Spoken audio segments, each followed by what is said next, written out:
the Diaspora Gist.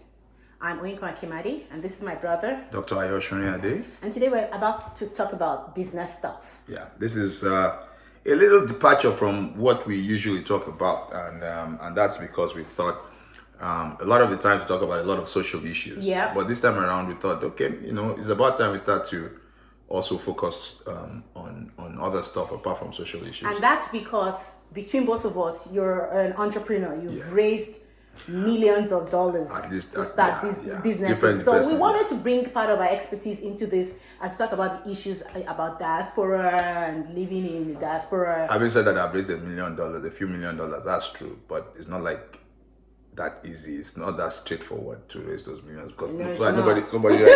I hope nobody writes to me and starts to ask for But hey, But that's actually, I just discovered, Yeah. that there are actually places that there are funds, there are grants. Absolutely. If you want to start your business and stuff. So lots of government grants. Yeah. lots of government grants, especially if you're in the UK. And even some UK, places, yeah. even in Africa, there's some things that are available. Yeah. So do Yeah. your research. Don't just say that, you don't have the funding and I just guess we're going to be talking about that because also, we also run courses and workshops on Yes. innovative entrepreneurship and and communication, confidence. We have some other partners that we work with, and also some of it to tell you how to raise funds. There's funding available that you would. It's unbelievable that all you have to do is just write a good business plan and you'll get it. And look confident and communicate effectively. Absolutely. So the title for today is why don't African businesses in the diaspora scale up? Yeah, it's interesting because my experience is the UK. My experience is not America, obviously. So in the UK we have a list called the Sunday Times Rich List. It comes out every So year. there's a rich list. Yes, in the UK, yeah. Which Wait. yeah. So who are the people on the rich list? Everybody but Nigerians.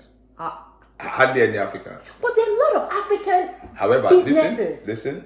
I said Africans, but when I say Africans, I mean Black Africans, because you have Indians of African origin, I have white South Africans. white South Africans and they're on that list. So does that have to do with the color of our skin? That's a tough one. It's not exactly the color of our skin, but it just happens that we haven't, as Black people, haven't been able to scale up businesses.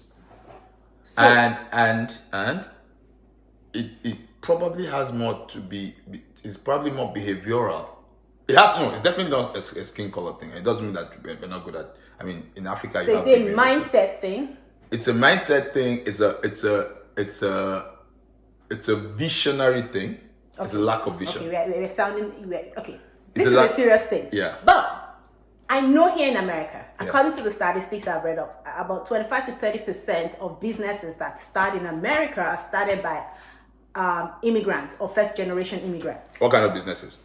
There are lots of businesses. I started my business, so I'm probably one of them. You started, well you're not, he's British, so he doesn't count. Yeah. Not in this case. Not in this But case, yeah. really, and I know a lot of businesses too that have been started by immigrants and African immigrants. But the problem I see is I don't see franchises coming up. The funny thing about it, we keep talking about this, but the truth about it is this: when we say immigrants, you need to qualify immigrants because Indian immigrants are doing well, Chinese immigrants are doing well, being in both countries, by the way. Yes. In the West, Russian immigrants are doing well. They're all doing well. The only problem about it is that we seem to set up businesses that are like mom and pop shops, and that just exist for our daily living, nothing to scale up. My thing is this. I don't know if it's a systemic thing that stops us from scaling up, but I also know that we have our own issues as individuals. Lack of vision. Okay, wait. Before you start dropping all the big BS, we know you're an entrepreneur, you're a business. Just an entrepreneur. I'm just an entrepreneur. I love entrepreneurship. He started many business and he still owns his business today, some of them, and some of them haven't done well, but he's going to share with you the reasons why they haven't done Absolutely, well. You need to know that business beyond plans. Plans. Business beyond business plans. Beyond things. That is something that I'm writing that is going to come out very soon. It's a Okay, book. so be on the lookout for that. But really, I feel like there have been a lot of businesses started by Africans that they're doing well. But without them, can these businesses go on? No, those businesses are not. I don't know what your definition of doing well is. Well, I mean, I've seen business. Where? Even here, I've seen businesses that have been in business. I mean, they tell me, and tell me if I'm wrong. If you're in business for more than 5 years, that's a good. You're in a good business. Absolutely. So I've seen businesses that have been there for 5, 10 years. In the US. In the US. Yeah. But what kind of businesses? You see, it still comes down to what kind of business. Because when I'm talking about scaling up, when I talk about the rich list, going back to that rich list. Okay. For the last 4 or 5 years, within the first 10 of billionaires are Indians from Ugandan origin, quite a few of them. Yes. That they drove out of India, of Uganda to come to the UK. Out of 1,000, there's no, apart from footballers, and I don't even think there's an African footballer, apart from, and probably there will be an other, because I always look at it every year, there's never any. Now, that's not to say there's not a business that is not doing well, because I do know, and it's very interesting that I say that, because I do know a couple of gentlemen that own a company called Helios Towers.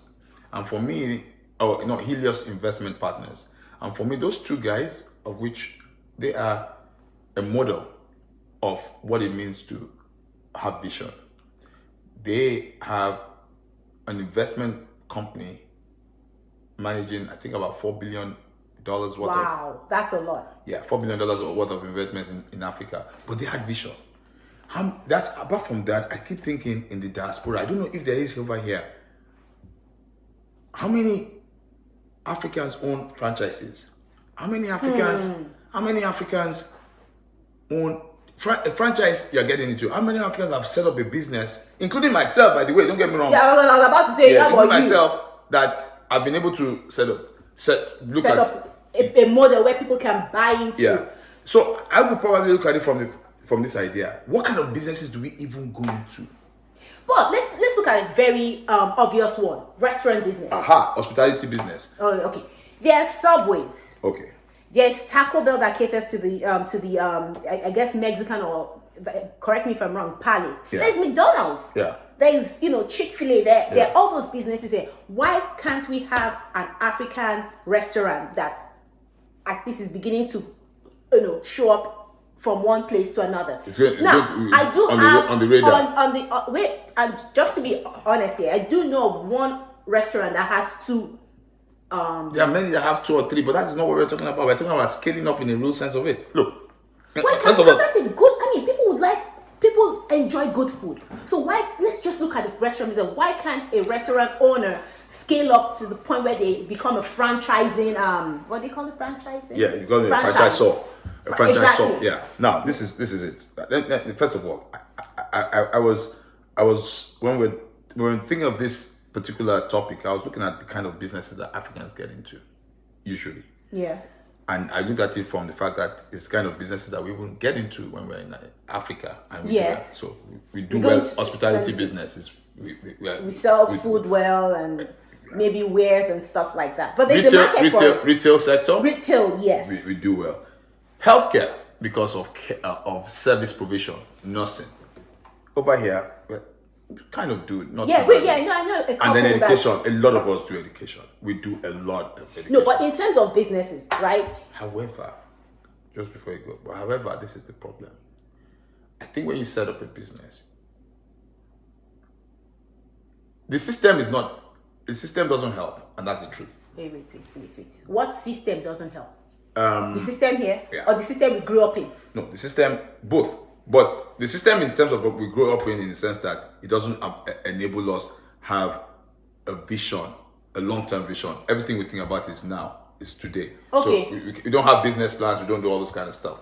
So we don't write business plans. Man must eat now. Yes, you're in the Western world. So you can write a business plan. For a franchise, look, a Subway, all you have to do is get some money. Get some money, it's not small money. Listen, listen, I was... But, I've been doing entrepreneurship for a long time. And I've raised money. The money I've raised has been predominantly from Nigerians. But my experience in entrepreneurship is this. And I'm going to look and say this.